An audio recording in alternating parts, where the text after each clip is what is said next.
Lapit mo lang na onti mo if you want. Para marinig talaga tayo. Alright. He's our treasurer who struggles with the numbers. He became the photographer and guitarist behind the scenes of the MSCB campaign. And everybody loves him. The one and only Yo. Hi, Yo! Hello, Hi! Talagang treasurer that struggles with the numbers. Ay, oo. Ganun talaga. Hirap na hirap ka kitang-kita ko. Habang binibigay ko, hindi nga kayo nag-a-accept ng Gcash eh. Wala akong Gcash eh. Ay, nako! Boring! You guys can hear na super ingay. Nasa gymnasium kami right now. I'm gonna show you guys. Right over there. Ang ganda pala bang time-lapse dito. Pero yeah, we're in the gymnasium right now kasi the day that we're recording this, it's the first game of MSAL Sports. Pero since 12 yung start and wala na kaming time to record our interview, ginawa na lang namin here sa gymnasium. So if maingay, I'm very sorry. Kaya namin hawak yung mic right now. Sobrang lapit sa mukha namin. Pero yeah, I hope you're doing well, Yo. Yes, I'm fine. Na-stress siya sa school. Yeah, pero sorry say thank you na nag-join ka ng Wavy Talks. Hindi ko na-expect na mag-join ka anong tinanong kita kasi medyo hindi ka really open sa life mo, pero I'm happy rin na you got really you agreed to say, to be on Wavy Talks. Yeah, actually hindi ko na-expect i-interview mo ako. Actually nga yun nga, officers yung inunahan ko talaga sa BSM. Si Mika, then si Seb, then si things like that. Alam niyo na. So sinabi ko, sige, what if going ko nga officer? So ikaw yung fifth to the last? Parang ganun? Fifth to the last? Parang ganun. So yeah, ang ganda rin dito. Puro sunrise agad. This is really cool. I love kung saan kami nag-interview. Pero first of all, I do wanna ask, what's your life like in Maris? Kasi alam ko you started really early, like grade 1, tama? In kinder. Kinder. You started kinder in Maris. What's your life like? Well, simula ng paglipat ko sa Maris, kinder to grade 2. Oh, okay.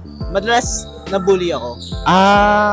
Bakit? Meron akong parang personal bully. Like, isang tao lang siya. Like, he's the only one who bullies. Dito pa ba siya? Wala na siya. Okay. Akala ko dito pa siya. Kakain kami ng away. Like, we literally fight.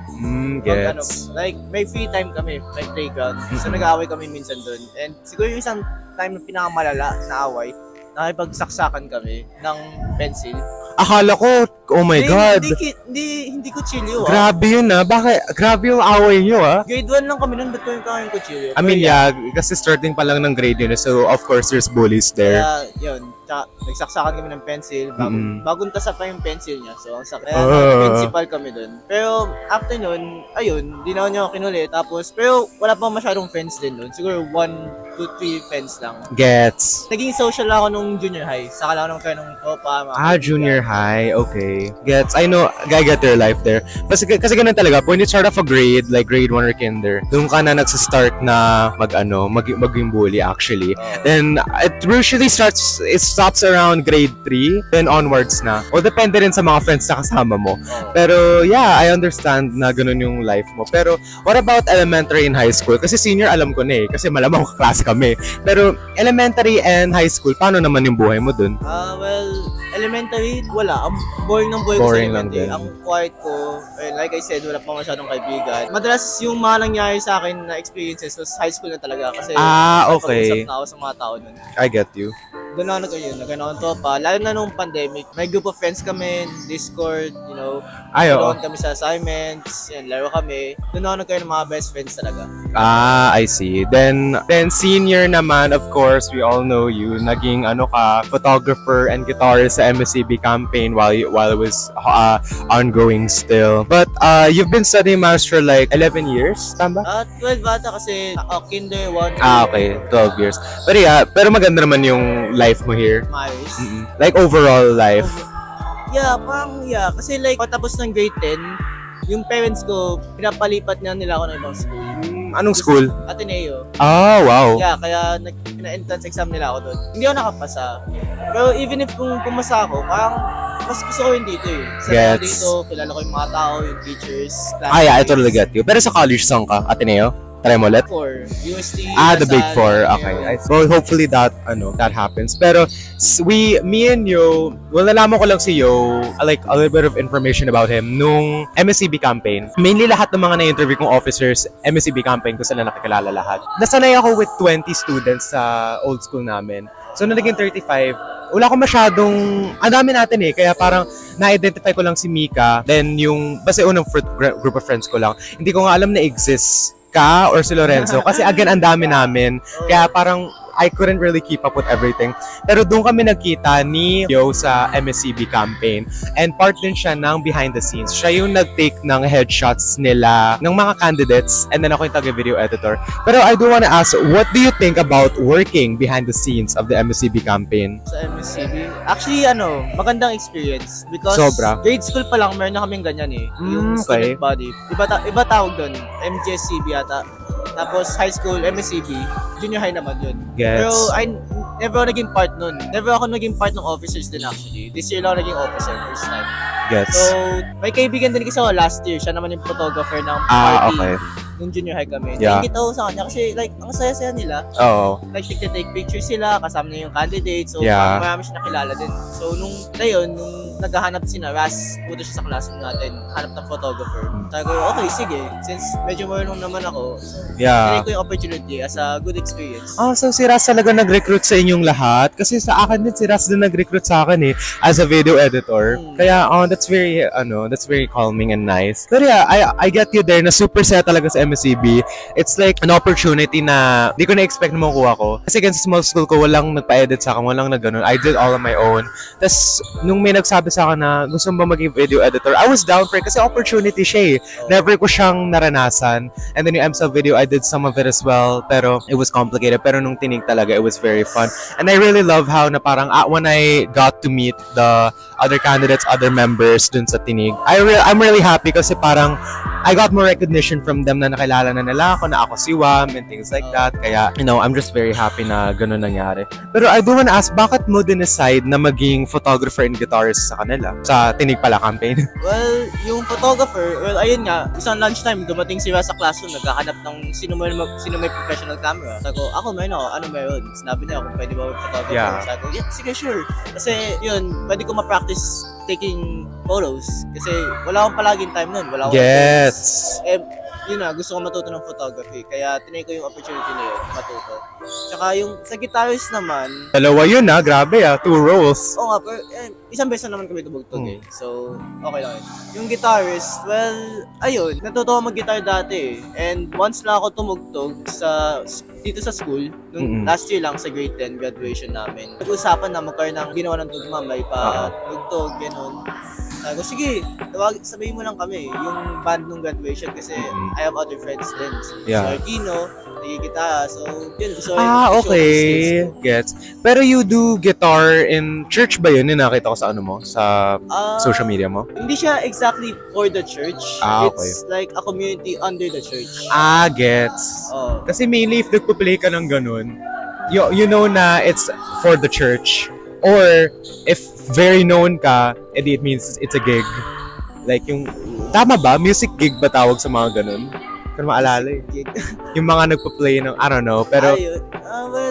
Basta sa community namin, medyo kilala ako kasi yun nga, ilang beses na nila nakita mag-guitar, tapos nakita nila yung skills ko, yung hard work ko, kaya yun, na-appreciate nila yun. Yeah. Also, kung magkataka ba't ako nag-inhila, ang sakit ang ulo ko.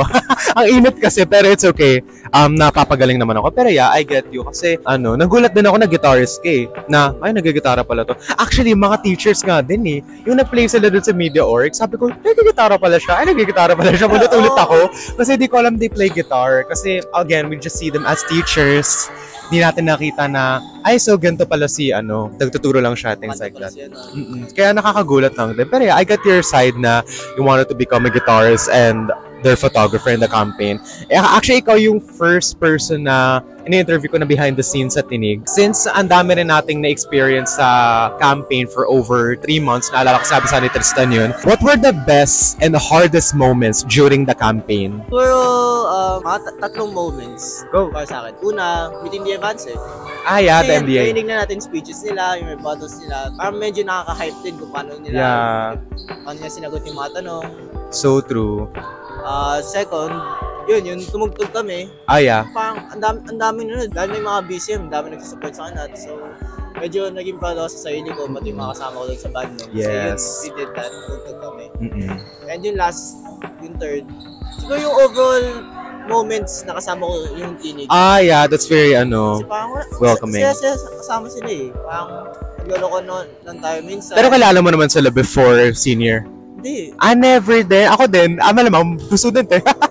Hindi ko sila, other than si Tristan, si Seb, si Raz. Basta yung mga kalase natin. Pero yung ibang sections na hindi, sumala. Hindi mo kalala? Si Ash, si Ethan. Di mo sila kalala. Kilala ko lang sa tinig. Okay. So, parehas lang pala tayo. Nakilala din pala natin dahil sa tinig. Si Marxus, kilala ko na dati. Okay. Pero ako wala talagang kalala kasi malamang. Kaya kinabahan ako eh. Kinabahan talaga ako sobra nung to meet them. Pero thankful din ako na friendly din lahat and they're all supportive. Pero what about the hardest moments during the campaign? Ano yung mahirap na part sa'yo dun? Siguro, nung kakadating ko lang sa tinig, may schedule problem tayo. Oh my God! Yun yung yung magpipicture Naalala ko pa yun. Yung first time to picture ako, wala si Tristan kasi smakachan niya. Tapos yung baksilog. Tapos biglang retweet ng iba, wala si Vince, Lance naman. Ang conflicting nung schedule namin nun, legit, as in parang ako din nahihirapan for the video, na parang I think hindi ko na nga rin nalagay si Lance sa intro vid eh. Ay, sa teaser. Yung ginawa ko, if I can remember, parang hindi ko na nalagay si Lance kasi parang he had an eye infection tapos retreat, diba? Kaya I think hindi ko na nalagay siya. Pero kailangan na-feature ko naman siya sa vlog. Na-feature ko ba? I think na-feature ko siya. Kaya kailangan ko yung habol yung mga pictures. Nagtatanong si Sir minsan, kamusta? Okay na ba yung pictures? Nahiya ako sabihin sa, hindi pa kompleto yung pictures, sir. Kinahabol pa natin talaga yung pictures. Just to be ni sir, okay. Iba absent, iba wala, diba? Ang hirap din eh. Kaya, naintindihan ko rin yung part na yun. Pero, at least in the end, natapos na lahat. And, of course naman, during the campaign, may mga ups and downs naman. Hindi naman palaging up. That time may hirapan and things like that. Pero I'm really happy rin to be part of the campaign when Ras recruited me. I get your side of being the behind-the-scenes person as much as I do as well. Pero, moving on, gusto kong malaman is our friendship. Kasi naging close lang kami ni Ayo. Last week lang. Last week lang kami naging close kasi we started to talk about stories about our lives lang. Kasi medyo, katabi ko na rin siya sa New City Arrangement. So, ayun na, naging close rin kami nung time na yun. Pero we never really got close that much nung tinig talaga during the campaign. Naging close ko lang talaga si Seb and the others. Pero ito, hindi ko siya nakausap kasi busy rin siya. Pero naging close nga lang kami, second quarter, New Seating Arrangements. Pero I do wanna ask, how did we get to know each other? Nag-try ako, kausapin ka. Yun yung first chance. Okay, naalala ko yun. Gusto kita maging kaibigan nun. Bakit naman? Bakit? Anong rason? Kasi diba pag may ganun, pag gusto ko maging kaibigan, anong rason? Bakit? Kasi nga, di ba sabi ko dati, hindi ako nakipagkaibigan. Okay. So, joke lang. Nagtatry ako kausapin yung mga klase ko. Kasi Joke parang lang. ang weird naman, hindi ko sila kilala. So, yun. Yeah. Pero hindi nga tayo masyadong nag-usap nun. Kasi again, I forgot about everybody. Tapos, siguro, this quarter lang tayo masyadong nagpansinan kasi magkatabi na tayo eh. Sa class, last week lang tayo naging ka-close. Last week lang. Pero naiintindihan ko yun. Grabe. You wanted to become my friend kasi random lang daw. Pero for me, again, kasi wala ako masyadong, ang dami kasi natin eh, kaya hindi ako sanay na madami tayo. So, nung nag-chat ka sa akin, naalala ko tayo, pinost ko yung first week ng senior high school. Nahiya siya. Nung pinost ko yun, nag-reply ka. Sabi mo, pwede akin na lang yung gitara mo sa likod. Sabi ko, sino to? Kasi again nga, di ko tayo nakikita sa klase. Sabi ko, sino to? Ba't siya ba't nga gusto yung gitara ko? Sabi ko, sa kuya ko yun, wag ka. Tapos parang, I thought it was this. Okay, mamaya na yung part na yun. Pero, nagulat ako na sinabi ngayon. Tapos parang, di naman ako na-awkward. Pero parang natawa din ako sa'yo na you're this kind of person na gusto mo rin din ako maging friend na yun. Pero, that's how I got to know him. Kasi, again, ayun nga, di nga masyado kami nakita. Pero, what was your first impression to me? Ang first week pa lang, naging close mo na ata sina Mika. Second day pa lang, close na kami. Kaya naisip ko na, feeling ko, isa to sa mga magiging sikat sa klase. Like yung True. Maging popular kids, yung may group, sila yung mga sikat sa klase, laging kilala, gano'n, smart, gano'n, yun. Smart? Okay, tanggalin mo yan. Hindi dito to yung smart. Extroverted, social, gano'n, yun. Tsaka, yun, sinabi mo nag-vlog, kasi sabi ko, so creative talaga na tao siya. 4 na channels, ang galing ko din eh. Pero yeah. Kaklase dati na nag-vlog, kaya medyo bago rin sa akin. Pero, speaking of that, kasi ang dami rin nagsasabi rin sa akin sa ibang school na parang sa lumang kong school, never sila nagkaroon ng friend ng vlogger kasi masaya daw. Pero during your whole life sa Maris, nung kinder to senior, wala talaga kayong vlogger na friend? Or vlogger na kilala sa kahit anong ano? Oh, wala. So, Wala ako lang nag-vlog talaga. You're the first. Hey guys. pero you get featured naman in event videos. Parang sa Facebook, Blue and Gold, na-feature naman kayo sa mga pictures dun. Oh, pag yung the time na pinicturean ka, tapos approve yung photo na yun, pwede na i-upload sa Facebook. Ayun, swerte ka. Oh, swerte ka. Pero, mas swerte ka kasi halos araw-araw ako nagva-vlog dito eh. Pero yeah, I totally get you. Para sa akin naman, nasabi ko na to, pero it's fine. First impression ko sa'yo, since again, wala akong masyadong nakita sa school ng friends or classmates, andito si Lorenzo. Lorenzo! Hi! Say hi to the interview. Madami, they're preparing, yung mga BSM, they're preparing for the game, they're practicing, kaya nandito rin kami. Pero, my first impression naman kayo, nakita ko yung profile picture niya. Lorenzo, tawag-tawa! Alam niya nang, hindi niya alam, di ko nga kinakwento eh. Pero alam kong feeling niya, parang alam niya na? First impression. Ay, ganyan yan. Pero, first impression ko sa'yo, again, di kita nakita masyado. I only see you chatting in the BSM group. Of course, diba, pag new student ka and may dami kang class, tinitignan mo naman yung Facebook nila.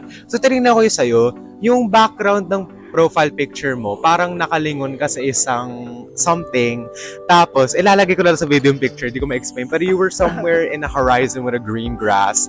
Tapos, serious ka, things like that. Naisip ko, kasi hindi nga kita nakita, sinabi ko sa sarili ko, ay, pili ko ang tangkad nito, malaki yung katawan, parang Tristan level vibes. Yung parang katropa mo si Tristan, mga ganun. Doon nga, nung nag-chat ka na, medyo, okay, sige, nag-chat ka sa akin. And then after nun, nung na-elect ka for class officers, hindi rin kita na-detect agad.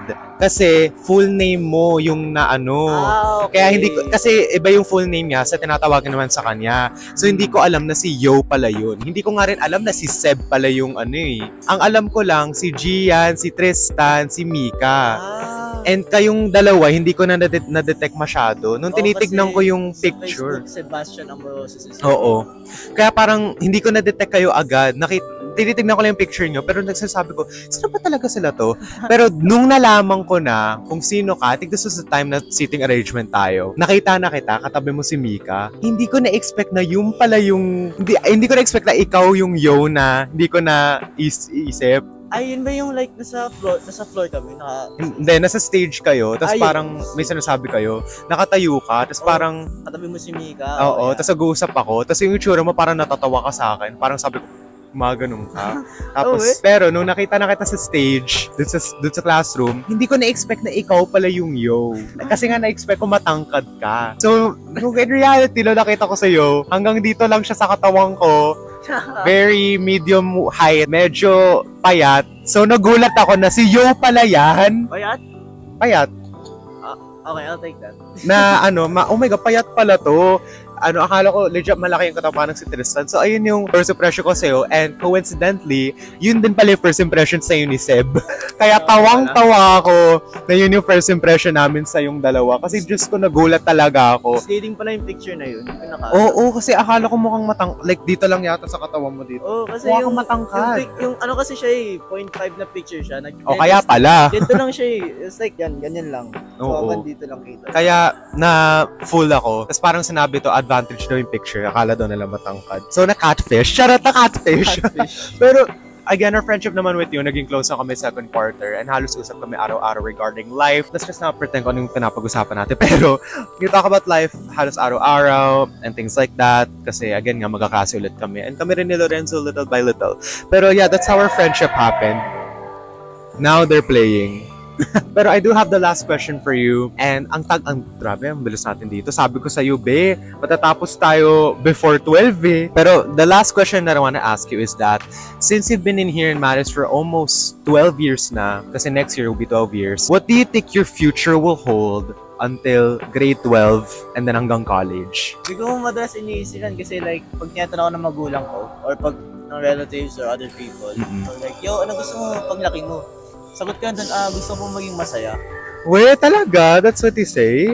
Oh, legit yun, natatawa ka sila. Pag, yun, sasabi ko yun, tumatawa ako pag sabi ko, gusto na po maging masaya. Tapos pag tinanong siya, nagiging seryoso yung mukha ko. Di naman sila nagsasabi na parang depressed ka ba or things like that? Di naman nila sinasabi yan? Naman. Actually, okay, that's good. Like, nag-a-agree nga sila minsan parang, ay, tama naman yun. Dapat maging masaya kapag ganyan. Pero, pinag-isipan ko, kasi right now, wala kasi akong dream job to be exact or dream Oh. career. Kasi like, pabago-bago yung gusto ko every now and then. Pero yun nga, since human strand ako ngayon, kasi ini-aim ko psychology. Like the Or- doctors. Or like the therapist? Pwede. Mga ganun. Pero, tamad ako. Mahina ako sa doc. Galing mo Mahina din ako eh. dyan eh. So, yun, ini-aim ko yung for college psychology. And, ayun nga, actually yan. Kung kaya ko, try ko, yan, psychology, doctor. If hindi, siguro maybe like HR sa office. Yung tita ko, asawa ng brother ng tatay ko, yun yung job niya, tapos Australia siya. Yeah. Pero ayaw ko umalis, gusto ko din sa Pilipinas. Gets. Pero sa college, kukunin mo psychology. Kaya ka ba nag-HUMS kasi gusto mo maging psychology? Yes, psychology. Okay. Pero I get you there kasi ang dami mo na rin na na experience din dito sa Maris eh. Kinder hanggang senior, ang gulat nga ako. There's a lot of people that does that. Well, I've been in my school for 6 years. I thought yun yung pinakamatagal. Pero mas matagal pala yung mga naranasan dito sa Maris when I moved in. Pero hopefully what the future holds, maganda rin yung mga outcome natin for college, for grade 12. Yes. And what our future job is within the next like few years na lang. Next few years, yeah. Pero getting to know your life, what you really are in the school, what happened in the MSCB campaign as a behind the scenes since ikaw yung first time ko na interview about this, our friendship and how your future is. I'm really happy na we got to interview kasi we've been doing this for like the longest time na pinan namin, then it just keeps moving around. Naalala ko the time na pinag-usapan natin to, it was like last month na kasi nasa Vietnam ka nun eh. Yeah, i-message kung okay ba sa akin like i-interview. Do you want to? Then bigla siya nag-yes kasi baka naisip ko, baka ayaw niya kasi para baka private siya eh, ganun. It's a privilege kasi never pa akong ni-interview. Sa bagay din. Pero yeah, I get you there. Pero yeah, I'm really happy lang din na we got to interview and things like that. And very different kasi school to. Never ako nag-interview sa school. First time lang din. And saktong-sakto pa, gymnasium. Naglaro na sila. Papakita ko sa inyo. Let's go, BSM. Practice na sila. Pero yeah, also, I'm very thankful na sinagad din natin to kasi we were supposed to do it in a cafe. Pero again, MSAL din yung nangyayari ngayon. So yung mga ingay na narinig nyo, pasensyahan nyo na. Gusto na rin namin matapos to kasi it's been over a month na and magto 2 months na next week. Next week sana to. Pero thankfully, hindi na namin nangyari next week. Kasi next week ang komplikado na naman. Pero yeah, I'm thankful and we're gonna be watching the MSAL after this. But yeah, that's all. There'll be more interviews to become. I think after this, may last interview na ako ipopost for Maris and then after that, it will be family life na. But yeah, that's all. Thank you again, and thank you guys for watching. I will see you all later in the next interview. It's very fun. Alright guys, goodbye! Yes!